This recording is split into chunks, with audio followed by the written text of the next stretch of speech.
Morning दोस्तों, आज हम देखते हैं कि saving of copper material in auto transformer. ठीक, अब जैसा कि हम जानते हैं कि ऑटो ट्रांसफार्मर में टू वाइंडिंग ट्रांसफार्मर से जो कॉपर मटेरियल होता है वो कम यूज होता है, क्योंकि ऑटो ट्रांसफार्मर में एक ही वाइंडिंग प्राइमरी और सेकेंडरी दोनों के लिए यूज की जाती है। ठीक, अब हम ये जानते हैं कि जो वेट होता है कॉपर कंडक्टर्स का is directly proportional to the cross sectional area and the length of the copper conductor is directly proportional to the number of turns and current following in it। उसमें कितनी current flow होती है और कितने number of turns है उसके directly proportional होती है। ठीक, तो सबसे पहले अब हम देखते हैं कि जो वेट होता है, wait of copper conductor is directly proportional number of turns into currents। That means weight W is directly proportional I into N। ठीक, अब ये टोटल वेट ऑफ कंडक्टर्स होता है। ठीक, अब हम सेविंग मटेरियल किस में कर रहे हैं, कॉपर का ऑटो ट्रांसफार्मर में, और कंपेयर किससे कर रहे हैं, टू वाइंडिंग ट्रांसफार्मर। तो सबसे पहले हम टू वाइंडिंग ट्रांसफार्मर लेंगे।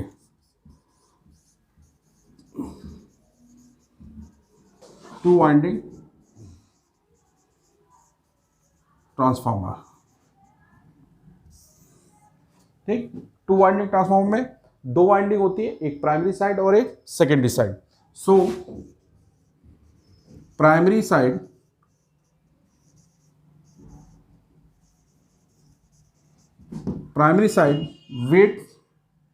weight of copper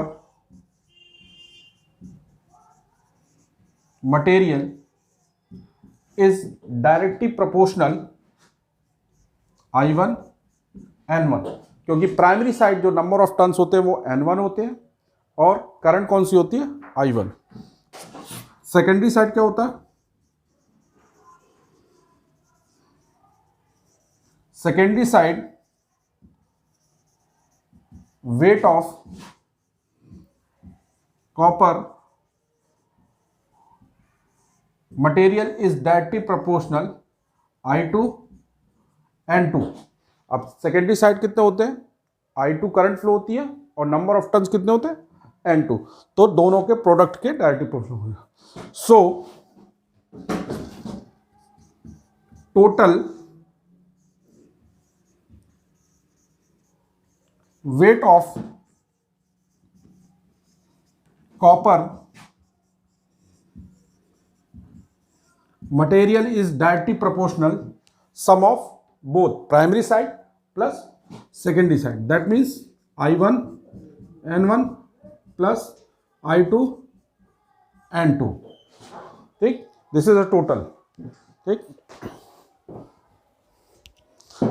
अब weight of the conductor material हम कंपेयर कर रहे हैं, तो हम क्या करते हैं, at ideal case, ideal conditions, that means जितना primary sides number of turns या वोल्टेज डेवलप होता रहा उतना ही सेकेंडरी साइड होगा। So I1 N1 equals to I2 N2। ठीक, तो दोनों तरफ का क्या हो गया, वो आपका इक्वल हो गया। तो जो total weight of conductor material होगा इसको दिखाएंगे हम, weight of copper W two winding transformer, two winding is directly proportional I1 N1 plus I2 N2 equal to ideal condition क्या है, I1 N1 बराबर I2 N2 है, तो किसी एक की जगह हम दूसरे को शिफ्ट कर सकते हैं। तो I1 N1 plus I2 N2 की जगह हमने क्या पुट कर दिया, I1 N1। That means 2 times of I1 N1। अब हम देख रहे हैं कि जो टू वाइंडिंग ट्रांसफॉर्मर में जो टोटल कॉपर मटेरियल वो कितना लग रहा है, approximately 2 times of I1 N1 का। ठीक, अब इसी तरीके से हम ऑटो ट्रांसफॉर्मर का निकालेंगे और फिर कंपेयर कराएंगे।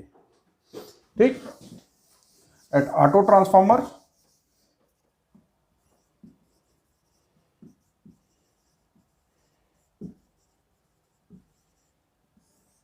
अब ऑटो ट्रांसफॉर्मर में क्या है कि आपका प्राइमरी और जो सेकेंडरी वाइंडिंग्स हैं वो कॉमन होती है। तो प्राइमरी साइड करंट कितनी है, I1। ठीक, नंबर ऑफ टर्न्स कितना है, N1। बट लेकिन क्या है कि ये N2 जो है प्राइमरी और सेकेंडरी साइड दोनों में कॉमन है। तो प्राइमरी साइड में जो बचा हुआ नंबर ऑफ टर्न्स कितना होगा, N1 माइनस N2। ठीक, तो यहां पे देखिए दो सेक्शन है, A B और AC, या आप कह सकते हैं AC और BC। तो AC में जो नंबर ऑफ टर्न्स कितने हैं, N1 माइनस N2, और BC में नंबर ऑफ टर्न्स कितना है, I2। लेकिन यहाँ पे करंट क्या है, I2 माइनस I1, क्योंकि ऑटो ट्रांसफॉर्मर जो प्राइमरी वाइंडिंग सेक्शन AB में जो प्राइमरी करंट होती है I1 वो टॉप टू बॉटम फ्लो करती है, और सेकेंडरी साइड में जो करंट्स होती है वो बॉटम टू टॉप, नीचे से ऊपर की तरफ फ्लो करती है। तो ऑटो ट्रांसफॉर्मर में सेक्शन AC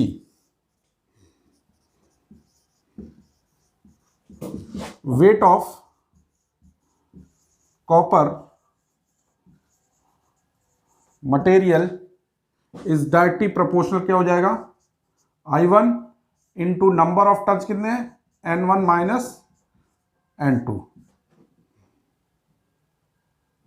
ठीक, सेक्शन इसी तरीके से सेक्शन BC, अभी इसको और यहां तक का लिया, अब यहां से यहां तक का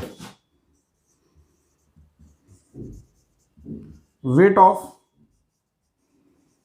कॉपर मटेरियल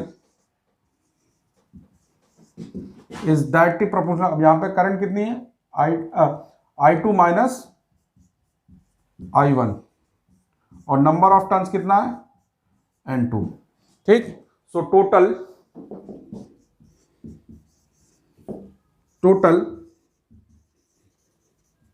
weight of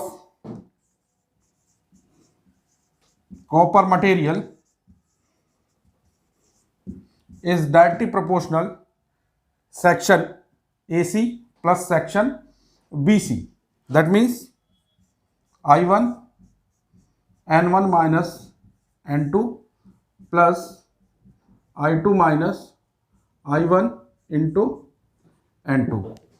ठीक, तो अब टोटल जैसे हमने टू वाइंडिंग ट्रांसफार्मर को W से डिनोट किया था वेट, उसी तरह से इसको W auto is directly proportional, क्या हो जाएगा, I1 N1 minus N2 plus I2 minus I1 into N2।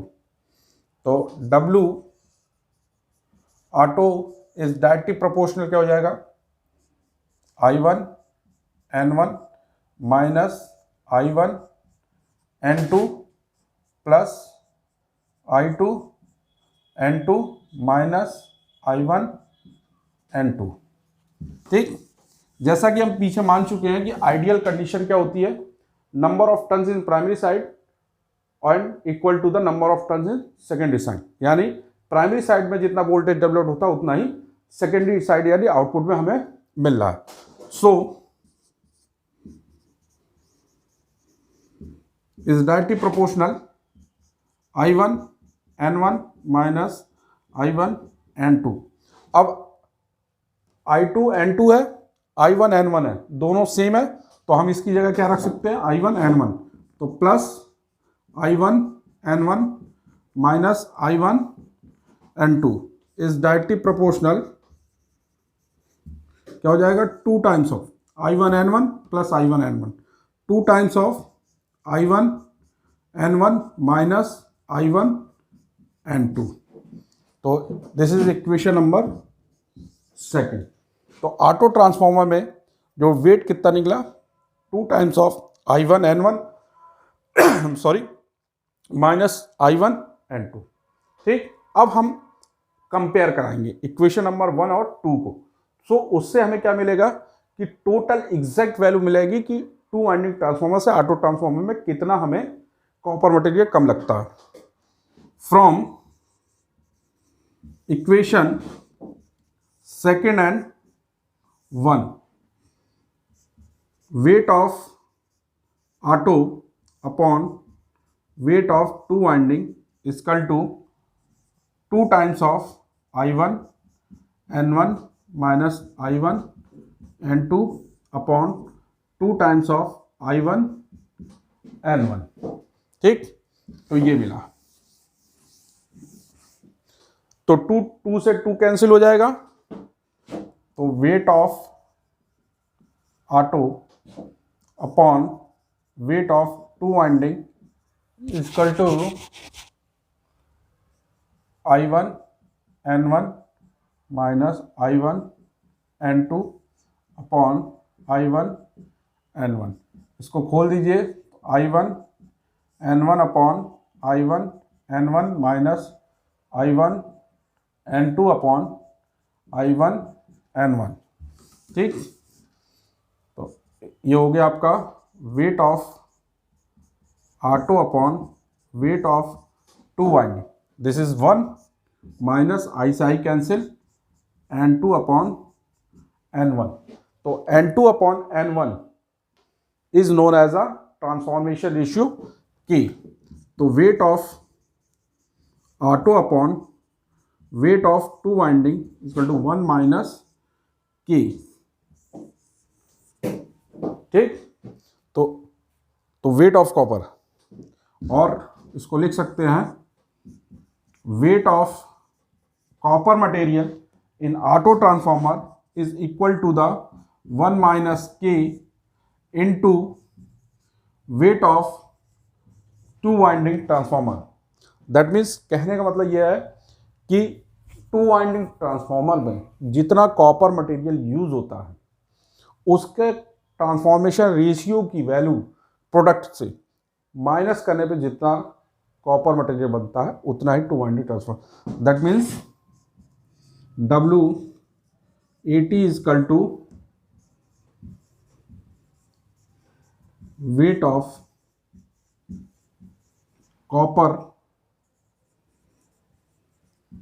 Material in 2 winding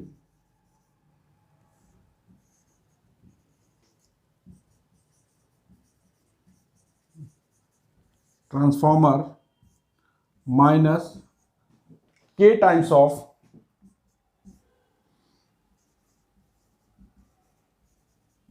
weight of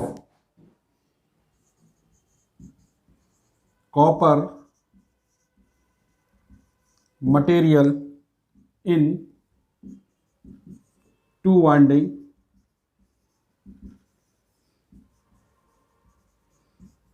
transformer. ठीक, तो weight of auto transformer is equal to 1 minus K into 2 winding weight of copper material in 2 winding.